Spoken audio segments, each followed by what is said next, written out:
What's going on, everybody? It's your boy Trinity Wolf, and well, welcome back to another amazing Yu-Gi-Oh video. Now, this is going to be our updated hero deck profile from, well, the month of February.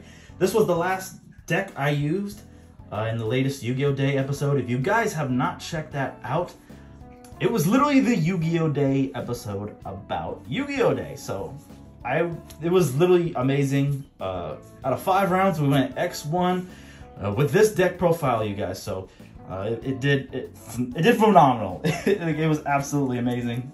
I had a lot of fun. I didn't win the playmat, but it was still a really, really good time. So, with that being said, if you are new to the channel and you are in dire need of just an amazing hero content creator, along with, well, you know, other Yu-Gi-Oh stuff, we have fun with live streams and everything else, be sure to destroy that subscribe button.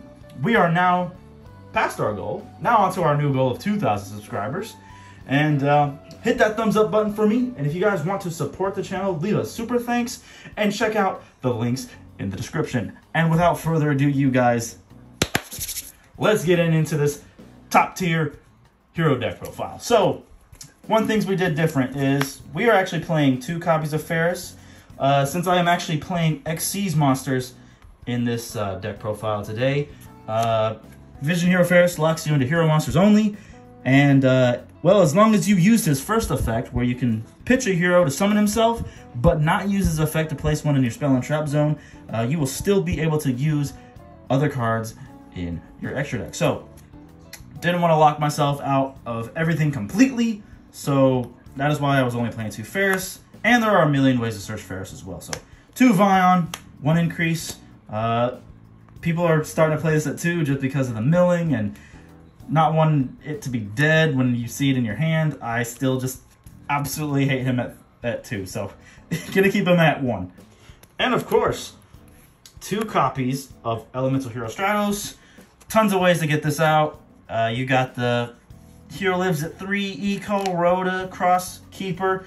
Tons of ways to get Stratos, so just 2 copies. So we can also squeeze in our 2 copies of Shadow Mist with our Liquid Soldier, Solid Soldier, and Blaze Man. So these are our lower guys. I'm actually really starting to love the Solid Soldier plays, considering that we have Cross Keeper and Ferris to just special summon heroes from your hand. A normal summon Solid Soldier isn't as crazy bad anymore, and since we play XCs, if we get locked with like D-Shifter and everything, you get the Solid Soldier out with a Stratos, search for your next follow-up, and then you can just make Baguska. And plus Blaze Man gets you Polymerization with End Shuffle. And without that, our big boys, 1 Spirit Neos and 1 Elemental Hero Neos. Now you guys know I love this package so much, being able to get Shining Neos, along with just having that amazing trap card to have us fuse into anything we need, really. I just love having the trap card to be able to fuse you into anything you need.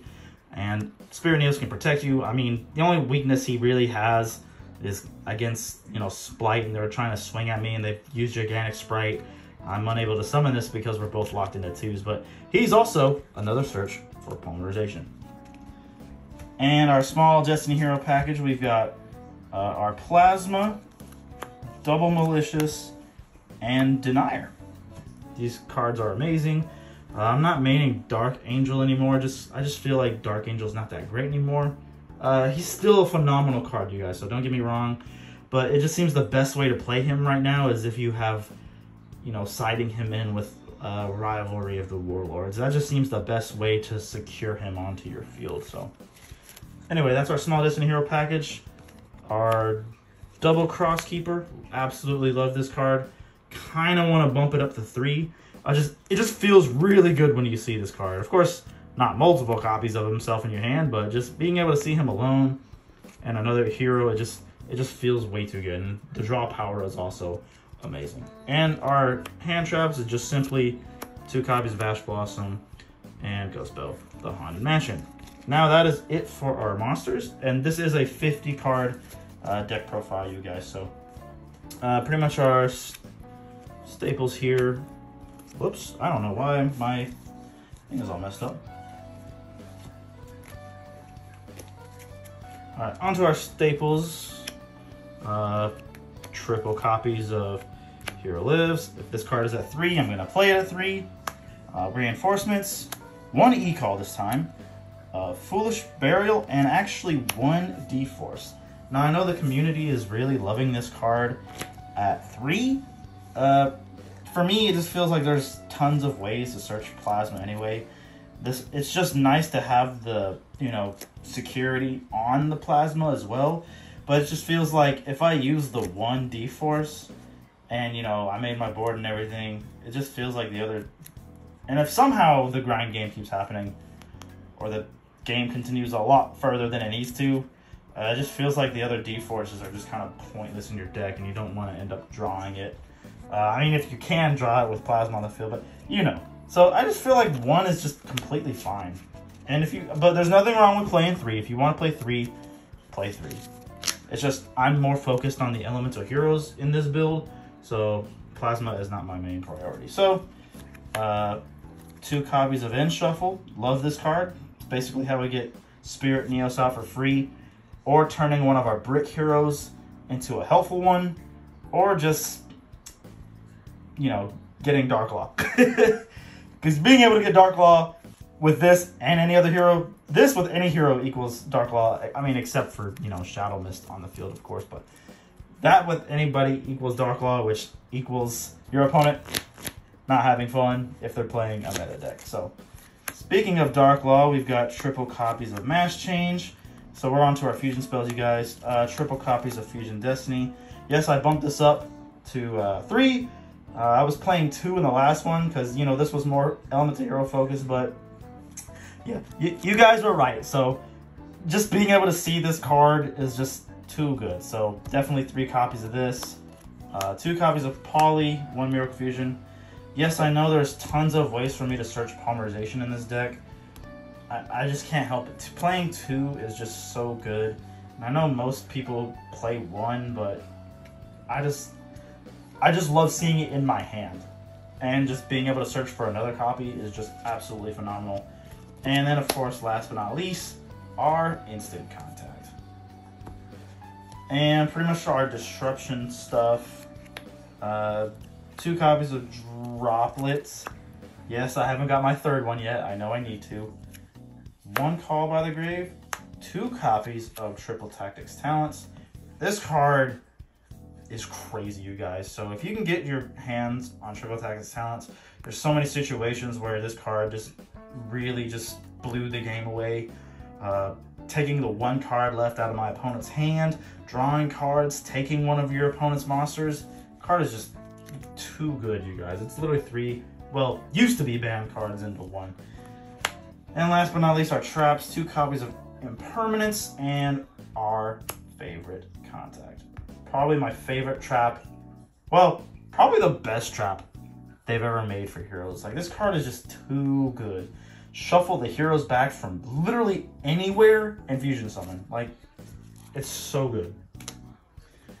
Well, that was it for our main deck, you guys. It was 50 cards. And now on to our extra deck. We are going to start off with our links, of course. Pretty standard, though. Double Cross, 1 Wonder, 1 Cross. I think the last build I was playing double Wonder Driver. Still love that, by the way, but we were playing X Seasons build, so I just had to make some room somewhere. So cutting 1 Wonder Driver was pretty much where it happened. Elemental Heroes, we've got 1 Sunrise, 1 Absolute Zero, our Elemental Hero Flame Wingman for our Instant Contact, and of course our Shining Neos for, the trap card. And then, last but not least, Elemental Hero Core. I still love this card, you guys. The favorite Contact, being able to shuffle back in 3 of my resources. Amazing. If he destroys something by battle, destroy a card. And if he's destroyed, bring back an Elemental Hero Fusion monster from your grave, ignoring summoning conditions back on the field. This card is really good. And if you're... of course your opponent's going to read, but if your opponent battles him, his attack doubles. So yeah, I really like this card right now. And then it's an Earth, so with him and Sunrise on the field, it's another 400. It's just another boost for Sunrise to make all of our heroes very strong. So yes, I still love the Elemental Hero core, you guys. Until we get, you know, our, we're gonna have to make some wiggle room somewhere when we get our Wake Up Your Elemental Hero. But until that happens, I'm loving the Elemental Hero core. Now, Masked Heroes, we're actually playing 1 Dark Law, 1 Blast, and 1 Anki. Now, Acid is not in my build. And of course, there were a few times where he needed to come up, but wasn't nothing too bad that we couldn't handle. Mostly the reasoning for the Anki now is there was just so many times where I had a mass change with a hero on the board, and I'm like, well, even if I make Dark Law, he's not going to be strong enough. But if I had Anki, Anki, whatever it is, you could kill the monster, get another mass change, and then make Dark Law anyway. And then if you really needed to, just simply mass change into this, swing directly for 14 for time. Card is actually really good, you guys. So I suggest, you could try out Anki for yourselves, but I think it's time for him to come back. And of course, last but not least, for our fusion monsters, the king himself, our lovely Destiny Hero Phoenix Destroyer. Now for our XCs, this is kind of just spicy, guys, but I mean, not really. 1 Baguska, the Terribly Tired Tapir, and then I don't know where my Abyss Dweller went, but luckily I found this common one laying around my office somewhere. But yeah, these are my 2 XCs monsters I chose. If we don't have access to the Dark Law, simply, you know, make Abyss Dweller, and then you guys already know the damage. You guys already know the damage that Baguska can do. But yeah, so that's my build for February, for the more, you know, my competitive hero build. Of course, you guys know I change it pretty much. I pretty much change it all the goddamn time. So if you guys really like this deck profile, please check it out for yourself. I went X1 with it in the last Yu-Gi-Oh! Day episode, so if you haven't checked that out, please do check it out. If you want to support the channel, check the links down below, leave a super thanks. And without further ado, guys, this has been your boy Trinity Wolf with this new, amazing, updated hero deck profile. And then I will see you guys in the next